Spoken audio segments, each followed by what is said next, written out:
Have you ever walked into a store and you ask somebody, how much a product is, and they'll basically spit it out and just say, "Oh, it's $14.95." Okay, great. Does that encourage you to want to buy it?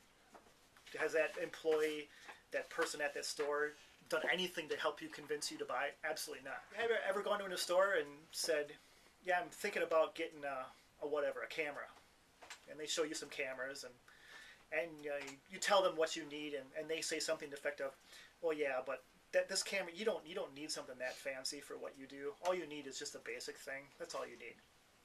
As a business owner, how would that make you feel knowing that your employees are selling the low-end thing that makes you $3 and they're not attempting to sell the item that makes you $300? As an owner of the business, we'd be pretty upset about that. Well, the whole idea of educating your employees or getting your employees, first of all, to believe that your product or service is worth what you are charging for.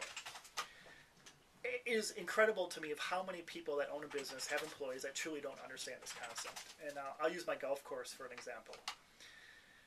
This golf course owner was saying, "Yeah, my employees, they understand. They know what they're selling. They're really good in the shop. They know exactly what they're doing down there." And I said, "Well, can I do a little experiment with them?" And of course, then he was freaking out because he knows how I am about these things. And he said, "Oh God, what's Paul going to do now?" So I went down to the pro shop and I asked the guy, I said, "So, what's the best golf ball to play these days?" He goes, "I don't know, I guess, the Pro V1.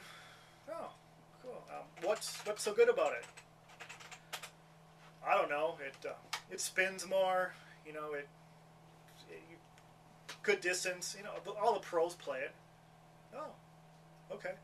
And the other guy in the shop goes, "Yeah, but they're really expensive. You'd be better off just getting a sleeve of Pinnacles because they're almost as good and they're a whole lot less money."